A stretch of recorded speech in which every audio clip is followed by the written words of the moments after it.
ফেব্রুয়ারিতে নির্বাচন হবে না।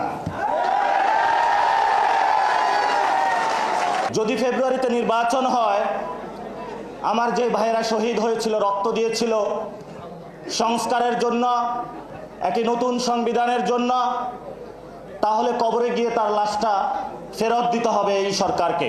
আরেকটা ভবন আছে, সেটা হলো বঙ্গভবন। এটার পতন আপনাদের হাত ধরেই হবে ইনশাআল্লাহ। অভ্যুত্থানের শক্তি, তারুণ্যের শক্তি এখনো রাজপথে আছে, এখনো মাঠে আছে।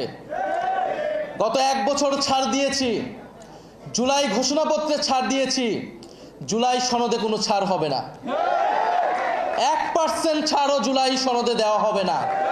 যেই লোক বাংলাদেশে তো নয়, বাংলাদেশ থেকে প্রায় 13,000 কিলোমিটার দূরে ওই ওয়াশিংটন ডিসিতে বসে থাকে, এই মিডিয়া সেই লোকের সাথে আমাদের মিটিং করিয়েছে।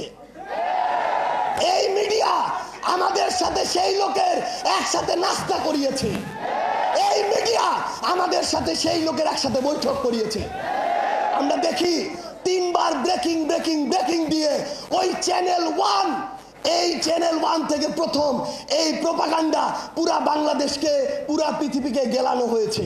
গণমাধ্যমে আগের মতো ডিজিএফআই থেকে শুরু করে রাষ্ট্রীয় বিভিন্ন এজেন্সি সেখানে নগ্নভাবে হস্তক্ষেপ করে, এজেন্সিগুলো মিডিয়াকে নিয়ন্ত্রণ করে, এজেন্সিগুলো হচ্ছে ব্যুরোক্র্যাটদেরকে নিয়ন্ত্রণ করে। সেজন্য ডিজিএফআই নামে যে সংগঠনটি রয়েছে সেটির বিরুদ্ধে যথাযথ ব্যবস্থা নিতে হবে। আমার দেশের বিরুদ্ধে, বাংলাদেশের বিরুদ্ধে, বাংলাদেশের রাজনীতিকে ধ্বংস করতে চায় খুব দূর থেকে কিশোর গ্যাংদের মাধ্যমে, তাদেরকে অর্থায়ন করে শুধু আমার সঙ্গে আপনার সঙ্গে 2-1টা সেলফি উঠিয়ে তারা আমাদের এই অগ্রযাত্রাকে ব্যাহত করতে চায়। আমি মনে করি না যে আমাদের আইডেন্টিটি ক্রাইসিস আছে, কিন্তু আমাদের ভিতরে হীনমন্যতা আছে। যুবকেরা সেই হীনমন্যতাকে ধুয়ে মুছে বঙ্গোপসাগরে শুধু নয়, প্যাসিফিক পর্যন্ত এটাকে ফেলে দিতে হবে, ছুড়ে দিতে হবে। সমাজ রাষ্ট্রের সিদ্ধান্ত গ্রহণে সক্রিয়ভাবে অংশগ্রহণ করবে।